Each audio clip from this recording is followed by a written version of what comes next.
का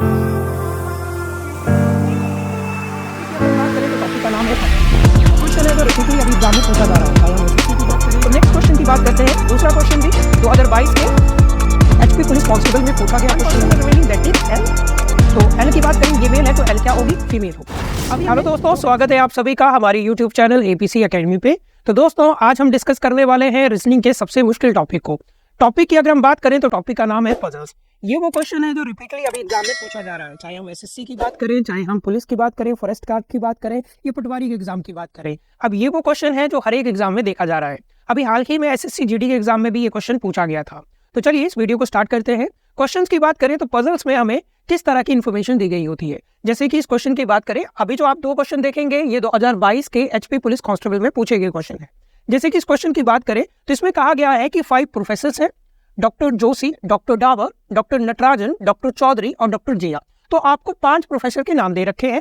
ये 5 different subject को पढ़ाते हैं। तो टीच 5 डिफरेंट सब्जेक्ट। सब्जेक्ट के नाम है geology, physics, botany, geology, history. And 4 university के नाम दिए हैं, दिल्ली, गुजरात, बॉम्बे एंड ओस्मानिया। तो देखिए इस क्वेश्चन की अगर हम बात करें तो यहाँ 5 प्रोफेसर हैं जो 5 डिफरेंट तरह के सब्जेक्ट पढ़ाते हैं और ये 4 डिफरेंट यूनिवर्सिटी में पढ़ाते हैं।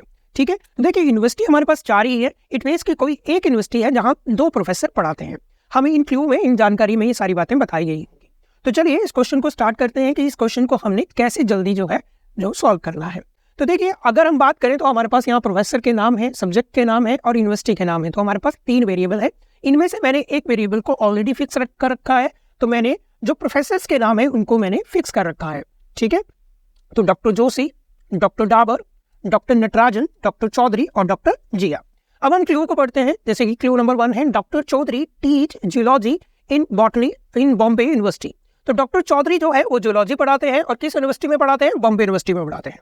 तो डॉक्टर चौधरी टीच जियोलॉजी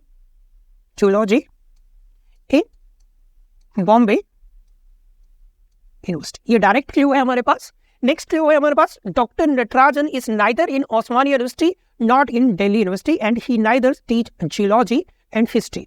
ठीक है, तो नटराजन जो है ना तो ओस्मानिया यूनिवर्सिटी में पढ़ाता है ना ही दिल्ली यूनिवर्सिटी में पढ़ाता है। तो मैंने नटराजन के सामने यहाँ लिख लिया कि ये ना तो दिल्ली यूनिवर्सिटी में पढ़ाता है और ना ही Osmania. He also not teach geology and history.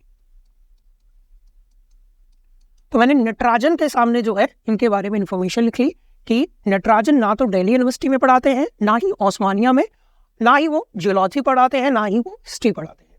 Next हमारे पास क्लू है कि doctor Zia teach physics but neither in Bombay university not Osmania. तो डॉक्टर जिया जो है वो फिजिक्स पढ़ाते हैं और किस यूनिवर्सिटी में नहीं पढ़ाते, ये बॉम्बे यूनिवर्सिटी में नहीं पढ़ाते, not also Osmania. Next clue है doctor Joshi teach history in Delhi university. ये डायरेक्ट क्लू है कि डॉक्टर जोशी जो है वो हिस्ट्री पढ़ाते हैं और किस यूनिवर्सिटी में पढ़ाते हैं, दिल्ली यूनिवर्सिटी में पढ़ाते हैं। लास्ट क्लू है हमारे पास, 2 professors are from Gujarat university. तो मैंने शुरू में बताया था कि एक ऐसी यूनिवर्सिटी है जहां 2 प्रोफेसर पढ़ाते हैं, क्योंकि यूनिवर्सिटी के नाम हमारे पास 4 ही हैं। तो एक दिल्ली है, गुजरात है, बॉम्बे है, ओस्मानिया। 5 प्रोफेसर हैं तो 2 प्रोफेसर जो हैं वो गुजरात यूनिवर्सिटी में पढ़ाते हैं। तो देखिए अगर हम बात करें यहाँ यूनिवर्सिटीज़ की, तो डॉक्टर जिया जो है ओस्मानिया यूनिवर्सिटी में नहीं पढ़ाते, ना ही वो बॉम्बे यूनिवर्सिटी में पढ़ाते हैं। तो और डॉक्टर नटराजन जो है वो ओस्मानिया में नहीं पढ़ाते। तो देखिए ना तो नटराजन ना तो जिया, ये दोनों ही ओस्मानिया यूनिवर्सिटी में नहीं पढ़ाते। तो हमारे पास एक ही पर्सन बच रहा है, दैट इज डॉक्टर डावर। तो डॉक्टर डावर जो है ओस्मानिया यूनिवर्सिटी में पढ़ाते हैं। अभी हमारे पास 2 ही प्रोफेसर बच रहे हैं और ये दोनों के दोनों जो है कौन सी यूनिवर्सिटी में पढ़ाते हैं, ये दोनों गुजरात यूनिवर्सिटी में पढ़ाते हैं, क्योंकि गुजरात यूनिवर्सिटी में 2 प्रोफेसर रहते हैं। ठीक है, अभी हमारे जो है यूनिवर्सिटी जो है फिक्स हो चुकी है। अब हम बात करेंगे सब्जेक्ट की। तो सब्जेक्ट की अगर हम बात करें तो चौधरी का हमें क्लियर है कि वो जियोलॉजी पढ़ाते हैं, जिया का फिजिक्स है और जोशी जो है हिस्ट्री पढ़ाते हैं। तो यहाँ पे अगर हम बात करें नटराजन की, तो नटराजन ना तो हिस्ट्री पढ़ाते हैं ना तो जियोलॉजी पढ़ाते हैं। तो अगर नटराजन जियोलॉजी नहीं पढ़ाते हैं तो कौन पढ़ाते होंगे, डॉक्टर डावर, क्योंकि एक ही पर्सन रह रहा है फिर हमारे पास, तो जियोलॉजी। अब एक ही सब्जेक्ट बच रहा है, दैट इज बॉटनी। तो नटराजन बॉटनी पढ़ाते होंगे और यहाँ पे हमारा ये पजल क्लियर हो गया। तो ये एक टैबुलर पजल है जिसे रैंडम पजल भी कह दिया जाता है, और ये पजल जो है 2022 के एचपी पुलिस कांस्टेबल में पूछा गया क्वेश्चन है। मैंने अभी भी बताया कि इस तरह के क्वेश्चन बार बार एग्जाम में, हर एक एग्जाम में लगभग आ ही रहे हैं। तो नेक्स्ट क्वेश्चन की बात करते हैं। दूसरा क्वेश्चन भी 2022 के एचपी पुलिस कांस्टेबल में पूछा गया क्वेश्चन था। इस क्वेश्चन की अगर हम बात करें तो इसमें हमें क्या जानकारी दी गई है, तो इसमें कहा गया है KLMNOPQ are 7 student studying in 3 different college. College के हमें नाम दिए गए हैं XYZ। तो 3 कॉलेज हैं और इन 3 कॉलेज में 7 स्टूडेंट पढ़ते हैं। There are 3 girls among them. अब इनमें से 3 क्या है, लड़कियां हैं। इन 7 में से 3 क्या है, लड़कियां हैं। तो हमारा ये भी टारगेट रहेगा कि कौन फीमेल है और कौन मेल है। 1 in each of these college, यानी एक कॉलेज में, ठीक है, एक तो रहेगी, ठीक है। 1 in each of these college. 2 of them study mechanical engineer. याद रखेंगे कि इन 7 में से 2 क्या पढ़ते हैं, मैकेनिकल इंजीनियरिंग पढ़ते हैं। 2 स्टडी मेडिसिन, और 2 जो है मेडिसिन पढ़ते हैं। And 1 each study biotechnology, pharmacy and electrical engineer.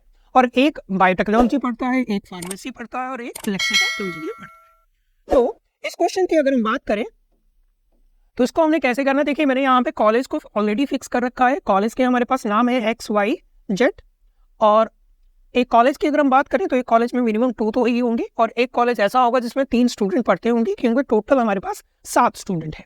तो क्लू की अगर हम बात करें, यहाँ पे आपने ये चीज पॉइंट में याद रखना है कि इन 7 में से 2 मैकेनिकल इंजीनियरिंग पढ़ते हैं और 2 मेडिसिन पढ़ते हैं। बाकी के एक बायोटेक्नोलॉजी पढ़ता है, एक फार्मेसी और एक इलेक्ट्रिकल इंजीनियर पढ़ता है, ठीक है। M study with her best friend के, ठीक है। तो देखिए यहाँ पे हम जेंडर का आइडेंटिफिकेशन ऐसे भी कर सकते हैं, जैसे कि हमें लैंग्वेज में बताया गया है कि जहाँ हर का यूज होगा वहाँ वो फीमेल होगी, जहाँ हिज का यूज होगा वहाँ पे वो पर्सन मेल होगा। तो हम लैंग्वेज से भी इस चीज का पता लगा सकते हैं।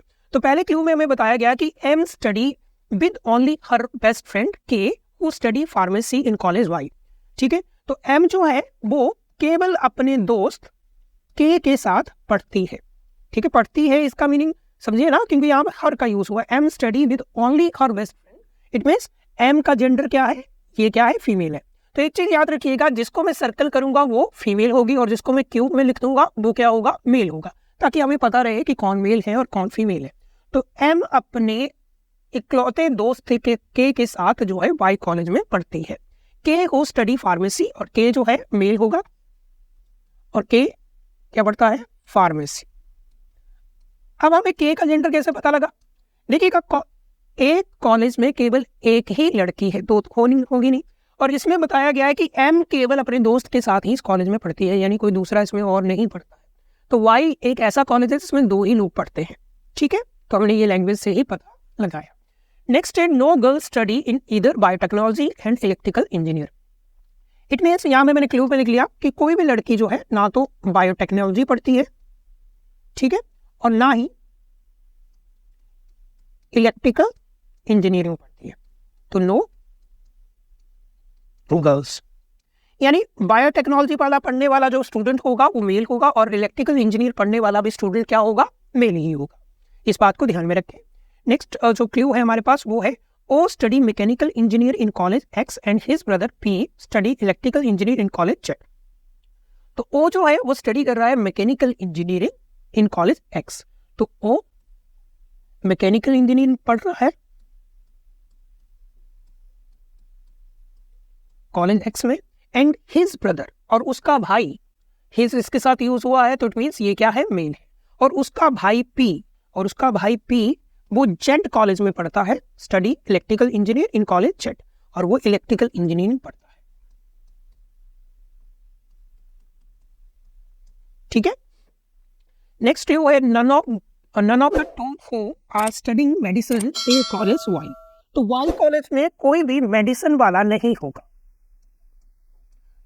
देखिए मेडिसिन 2 लोग पढ़ते हैं और एक मैकेनिकल इंजीनियर भी 2 लोग पढ़ते हैं। तो जो मेडिसिन वाले पर्सन है वो वाई कॉलेज में नहीं पढ़ते हैं, तो इट मींस या तो एक्स कॉलेज में पढ़ते हैं या तो जेड कॉलेज में पढ़ते हैं, ठीक है। नेक्स्ट क्लू है हमारे पास N study biotechnology along with O and Q. N biotechnology पढ़ता है और वो किसके साथ पढ़ता है, ओ एंड क्यू के साथ। तो देखिए ओ और क्यू के साथ कौन पढ़ता है, एन, और एन क्या पढ़ता है, बायोटेक्नोलॉजी पढ़ता है, ठीक है। अब देखिए जो बायोटेक्नोलॉजी पढ़ता है वो क्या है, वो गर्ल्स नहीं है, इट मीन्स एन क्या होगा, मेल होगा। अब देखिए एक कॉलेज में एक लड़की तो होनी चाहिए, तो वो कौन होगी इस एक्स कॉलेज में, वो होगी Q. 1% remaining that is L. तो एल की बात करें, ये मेल है तो एल क्या होगी, फीमेल होगी। अभी हमने जो है सब्जेक्ट को फिक्स करना है, तो वाई में, वाई कॉलेज में कोई भी पर्सन मेडिसिन पढ़ने वाला नहीं होगा, तो या तो एक्स में होगा या तो जेड में होगा। तो यहाँ तो ये बायोटेक्नोलॉजी पढ़ता है, ये मैकेनिकल इंजीनियर पढ़ता है, तो मेडिसिन वाला पर्सन ये होगा, और यहाँ पे मेडिसिन वाला ये होगा। याद रखें मेडिसिन पढ़ने वाले 2 स्टूडेंट हैं और मैकेनिकल इंजीनियरिंग पढ़ने वाले भी 2 हैं। तो यहाँ पे बात करें तो मैकेनिकल इंजीनियरिंग पढ़ने वाला एक ये है, ये इलेक्ट्रिकल इंजीनियर पढ़ता है, ये फार्मेसी पढ़ता है, ये बायोटेक्नोलॉजी पढ़ता है, ये मेडिसिन पढ़ता है। तो एक ही पर्सन बच रहा है मैकेनिकल इंजीनियरिंग वाला, तो वो होगा ये। और यहाँ पे हमारा ये क्वेश्चन भी कंप्लीट हो जाएगा। तो आपने देखा कि इन क्वेश्चंस को कैसे सॉल्व किया जाता है।